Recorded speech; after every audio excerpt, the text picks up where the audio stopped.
Editing चालू ना मेरी जान. मित्रांनो, एडिट करतो आहे व्हिडिओ.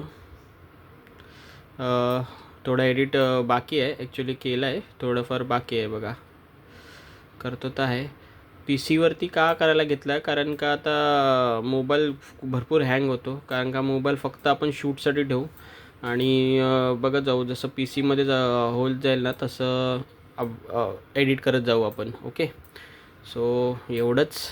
आणि बघू आता. असं झालं आहे की मोबाईल इतका हँग होतो आहे की आपल्याला नवीन फोन पण घ्यावा लागेल आज ना उद्या. आणि पी सीमध्ये कसं रिझॉल्युशन आणि जी क्वालिटी येते ती थोडी चांगली येते. सो पी सीमध्येच एडिट करायला घेतलं आहे. बाकी बघू. थोडंसं कॅपकट वगैरे हे विषय पण थोडं शिकायला लागणार आहे मला. कॅपकटमध्ये बोललं जातं की कॅपकटमध्ये अजून भरपूर फंक्शन्स वगैरे असतात. सो कॅपकट तर मला नाही येत. शिकूया आपण, काही नाही, हळूहळू गोष्टी शिकता येतात, तसं आपण शिकत जाऊ. चला.